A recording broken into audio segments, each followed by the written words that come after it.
Pemirsa, sejumlah karyawan di Medan, Sumatera Utara tega menghabisi nyawa bosnya. Selain informasi tersebut, kami juga memiliki rangkaian peristiwa kriminal lainnya untuk Anda. Dan berikut kami hadirkan dalam catatan kriminal Berita Satu Sore.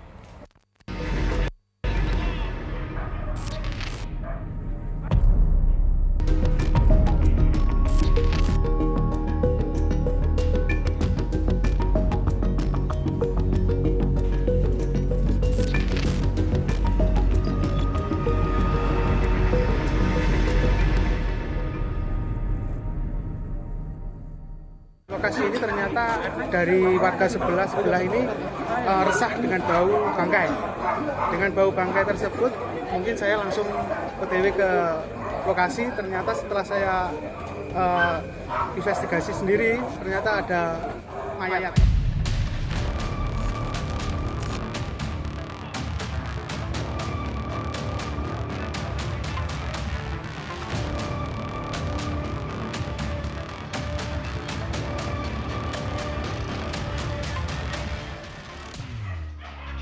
Penemuan jasad perempuan dalam kondisi membusuk ini terjadi pada Senin malam 1 Januari lalu di Blitar, Jawa Timur. Kedua jasad itu ditemukan warga di sebuah tempat penampungan hewan.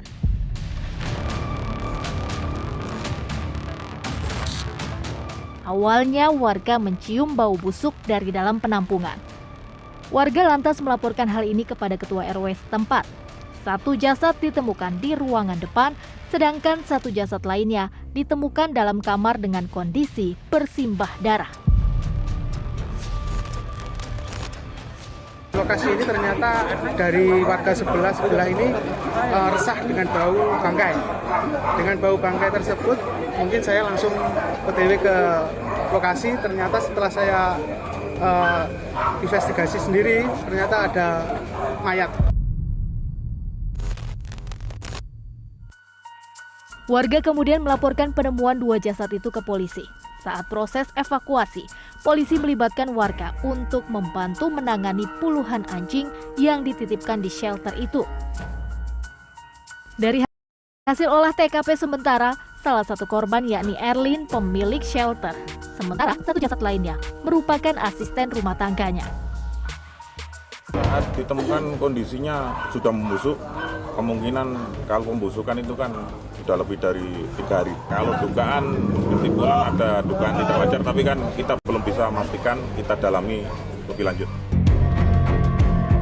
Setelah melakukan penyelidikan, dua jasad tersebut merupakan korban pembunuhan. Kemudian polisi melakukan olah TKP dan menemukan sejumlah bukti. Berselang 2 hari, Satreskrim Polres Blitar Kota menangkap pelaku di wilayah.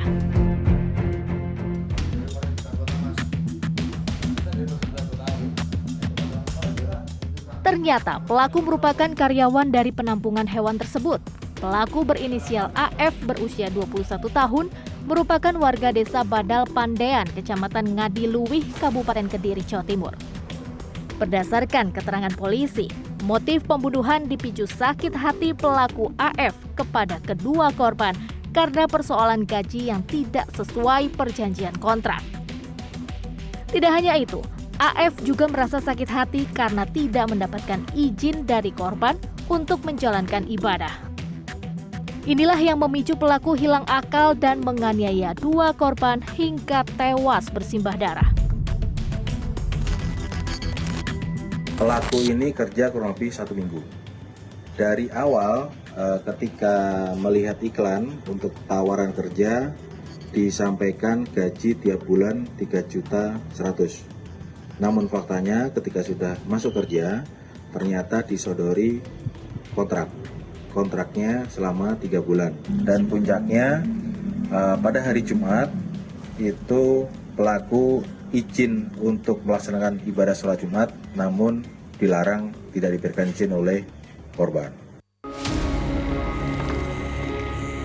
Pelaku AF langsung ditetapkan sebagai tersangka pembunuhan dan ditahan di Mapolres Blitar Kota.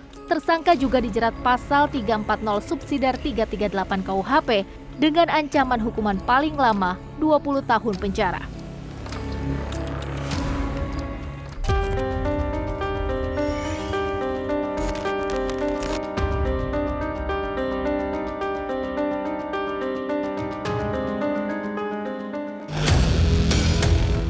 Pembunuhan sadis dilakukan karyawan terhadap bosnya sendiri juga terjadi di Medan, Sumatera Utara pada akhir 2023 lalu. Tak tanggung-tanggung, 6 karyawan sekaligus nekat menganiaya pemilik cuci mobil hingga tewas di Jalan Medan Binjai, Desa Puji Mulyo, Sunggal Deli Serdang, Sumatera Utara. Peristiwa pembunuhan berencana ini terjadi pada Senin malam 25 Desember lalu. Saat itu, para pelaku sebelumnya telah merencanakan pembunuhan sehari sebelumnya. Kemudian sekitar pukul 7 malam, korban Mahadip yang saat itu tengah berada di tempat pencucian mobil dianiaya dengan menggunakan martil hingga korban meninggal dunia. Mengetahui korban tewas bersimbah darah, pelaku kemudian mengambil ponsel milik korban dan kabur. Istri korban yang saat itu di kamar dan melihat suaminya sudah meninggal dunia, langsung melaporkan kasus tersebut ke Mapolrestabes Medan Polsek Medan Sunggal. Tak butuh waktu lama, polisi langsung menangkap para pelaku. Dari 6 pelaku, 5 diantaranya masih di bawah umur. Para pelaku ditangkap di 2 tempat persembunyiannya, yakni di Indekos, yaitu di kawasan Jalan Panteng, Kecamatan Medan Helvetia, dan di Kota Pematang Siantar. Para pelaku langsung ditetapkan sebagai tersangka. Dari hasil pemeriksaan terungkap bahwa alasan tersangka nekat membunuh bosnya sendiri lantaran sakit hati karena tidak diberi pinjaman.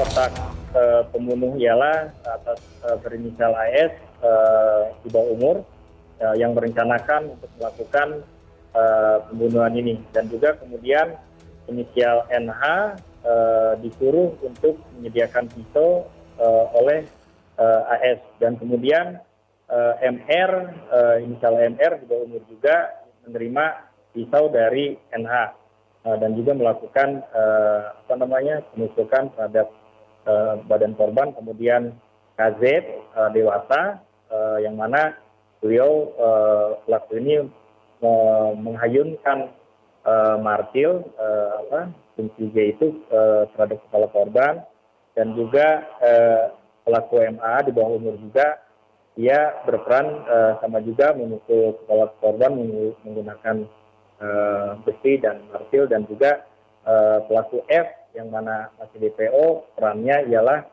mematikan saklar listrik. Para tersangka dijerat pasal berlapis mulai dari pasal pembunuhan berencana hingga Undang-Undang Sistem Peradilan Anak karena sejumlah tersangka masih di bawah umur. Ancaman hukumannya mencapai 15 tahun penjara.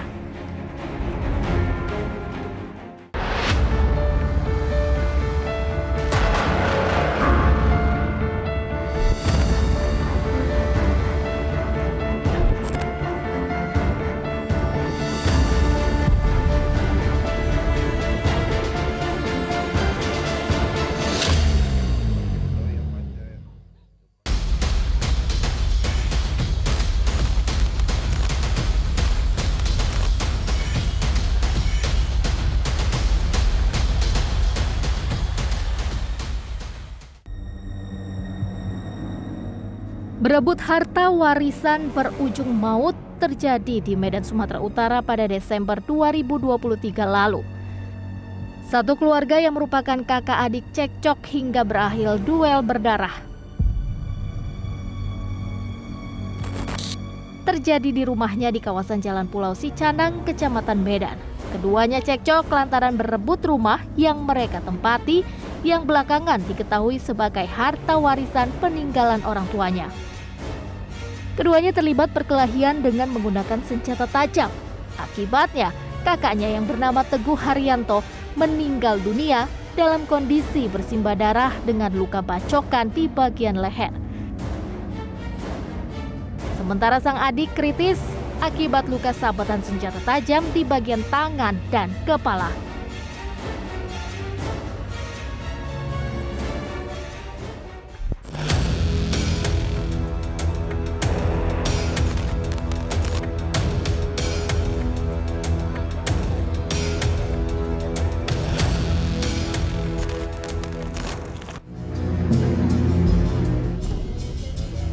Cekcok demi merebut harta warisan juga terjadi di Bulukumba, Sulawesi Selatan.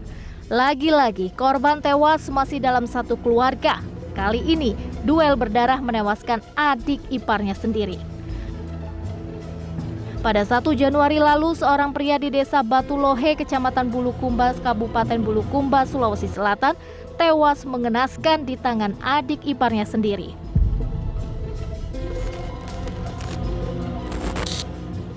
Peristiwa berdarah ini terjadi pada 1 Januari lalu. Awalnya, istri pelaku cekcok dengan korban yang merupakan adiknya sendiri. Keduanya sudah berselisih berebut warisan berupa sawah yang menjadi peninggalan orang tua mereka. Buntut cekcok keduanya, pelaku bernama Bahar nekat menganiaya adik iparnya sendiri saat korban hendak berangkat ke kebun. Saat ditemukan, kondisi korban sudah tewas secara mengenaskan. Ia tergeletak di tepi jalan desa dengan penuh luka sabetan senjata tajam di sekujur tubuh. Salah satu tangan korban pun putus.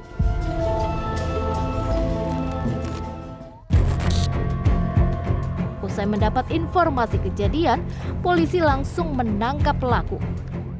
Dari hasil pemeriksaan terungkap pelaku sakit hati kepada korban akibat cekcok urusan harta warisan. Awalnya ada persoalan tanah ya antara istri korban dengan istri pelaku dengan korban, yang mana korban ini masih saudara kandung dengan istri pelaku. Masalah tanah, masalah sawah. Kemudian beberapa hari yang lalu si korban ini pernah mendatangi pelaku.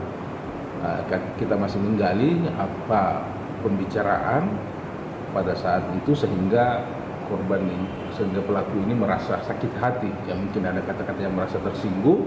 Ini sementara kita dalami teman-teman sekalian. Pelaku langsung ditetapkan sebagai tersangka dan dijerat pasal 340 subsidiar pasal 338 subsidiar pasal 354 KUHP terkait pembunuhan berencana dengan ancaman hukuman 20 tahun kurungan penjara.